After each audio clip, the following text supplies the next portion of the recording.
అందరికీ నమస్కారం. తెలుగు కథల సంపుటికి స్వాగతం. నేను చెప్పే కథలు కనుక మీకు నచ్చినట్లయితే తప్పకుండా లైక్ చేసి, షేర్ చేసి, సబ్స్క్రైబ్ చేసుకోండి. చందమామ కథల్లో నిజమైన స్నేహితుడు. ఇది రాసిన వారు జొన్నలగడ్డ రామలక్ష్మి గారు. వీరయ్యకు చిన్నప్పటి నుంచి తనను గురించి లేనిపోని గొప్పలు చెప్పుకోవడం అలవాటు. అది మంచి అలవాటు కాదని తండ్రి వాడికి ఎన్నోసార్లు చెప్పి చూశాడు. అయినా వీరయ్యలో ఎలాంటి మార్పు రాలేదు. వీరయ్య శాకాహారి. అయితే వాడు తాను అహింసావాదినని గొప్పలు చెప్పేవాడు. మాంసాహారులందరినీ వెటకారం చేసేవాడు. వాళ్ళంతా జంతుహింస చేసే దుర్మార్గులని అనేవాడు. ఇలా ఉండగా ఒక రోజున వీరయ్య ఇంట్లోకి తాచుపాము వచ్చింది. వీరయ్య తండ్రి దాన్ని చంపేశాడు. ఇందులో వీరయ్య తండ్రికి సాయపడ్డాడు. తాచుపామును చంపడం హింస కాదా అని వీరయ్య స్నేహితుడొకడు అడిగాడు. కానే కాదు, అది కప్పల్ని, ఎలుకల్ని హింసిస్తుంది. ఒక్క తాచుపాము చస్తే ఎన్నో ఇతర జీవులు రక్షింపబడతాయి. అందుకే నేను దాన్ని చంపించేశాను తప్పితే నా ప్రాణాలు రక్షించుకోవడం కోసం కాదు అన్నాడు వీరయ్య. నేను అందుకే మేకల్ని చంపి తింటాను. వాటిని అలా స్వేచ్ఛగా వదిలిపెడితే పొలాల్లో పడి పంట, గడ్డి మేసి నీలాంటి వాడికి తిండి లేకుండా చేస్తాయి అన్నాడు వీరయ్య స్నేహితుడు. వీరయ్య ఈ మాటలు విననట్లు ఊరుకున్నాడు. కానీ ఆ తర్వాత కూడా గొప్పలు చెప్పుకోవడం మానలేదు. వీరయ్యకు 2 ప్రాణ స్నేహితులున్నారు. వాళ్ళు కూడా వీరయ్యకు లేనిపోని గొప్పలు చెప్పవద్దని ఎన్నో మార్లు చెప్పి చూశారు. కానీ వీరయ్య తాను నిజం తప్ప మరేం మాట్లాడనని వాళ్లకు జవాబిచ్చాడు. ఈ ముగ్గురు ఒక రోజున ఊరి మధ్య ఉన్న రావి చెట్టు కింద కూర్చొని కబుర్లు చెప్పుకుంటుండగా అక్కడికి 4వ వాడొకడు వచ్చి, చూడ్డానికి మీరు మంచి మిత్రుల్లా కనపడుతున్నారు. నాకు మీతో స్నేహం చేయాలని ఉన్నది అన్నాడు. ఆ వచ్చిన వాడిది పొరుగురు. ఏదో పని మీద ఈ ఊరు వచ్చాడు. ఈ రాత్రికి ఎవరింట్లోనైనా పడుకొని మర్నాడు వెళ్ళిపోతాడు. వీరయ్య స్నేహితుడొకడు నిట్టూర్చి, ఏం మంచి మిత్రులం, ఎంతో కాలంగా మిత్రులమై ఉండి కూడా ఒకరి లోపాలనొకరు సరిదిద్దుకోలేకపోతున్నాం. నిజమైన స్నేహితుడు మిత్రుణ్ణి సంస్కరించగలగాలి అన్నాడు. అయితే నేను నిజమైన స్నేహితుణ్ణి అన్నాడు 4వ వాడు. అలాగా, మా ముగ్గురిలో ఎవరి స్నేహం అంటే నీకెక్కువ ఇష్టం అని అడిగాడు వీరయ్య. ముఖం చూసి మనుషుల్ని అంచనా కట్టడం చాలా కష్టం. మీ ముగ్గురిలో ఎవరు నాకు ఈ రాత్రి ఆశ్రయమిస్తారో వాళ్ల స్నేహం అంటే నాకు ఎక్కువ ఇష్టంగా ఉంటుంది అన్నాడు 4వ వాడు నవ్వుతూ. వెంటనే ముగ్గురు మిత్రులు నేనంటే నేనని పోటీపడ్డారు. అప్పుడు 4వ వాడు వాళ్లతో, మీరలా పోటీలు పడకండి.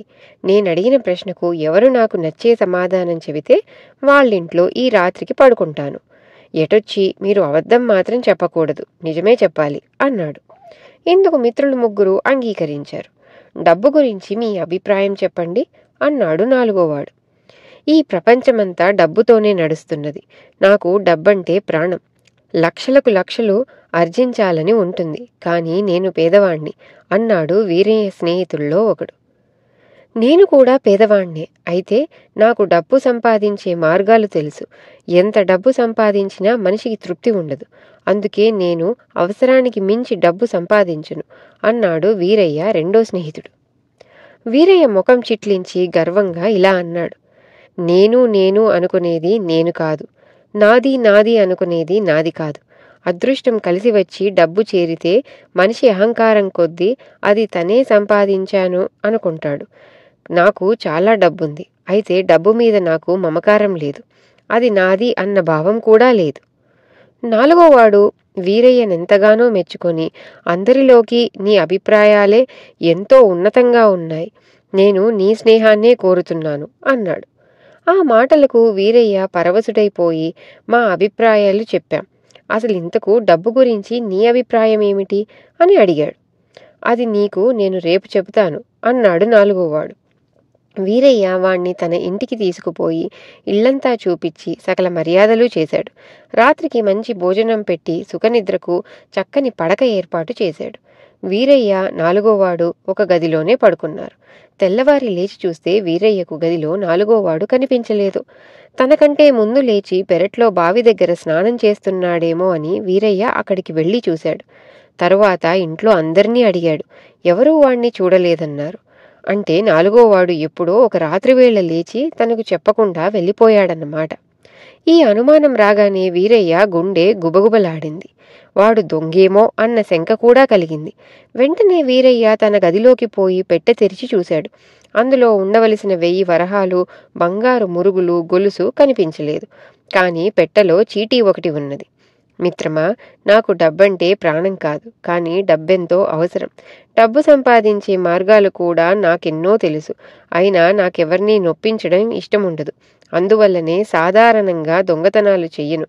డబ్బంటే మమకారం లేని నీలాంటి మిత్రుడొకడు దొరకడం నా అదృష్టం. నాలుగోవాడు ఆ చీటీ రాసి అక్కడ పెట్టాడని వీరయ్య గ్రహించాడు. డబ్బు పోయిన సంగతి వాడు ఇంట్లో చెప్పలేదు.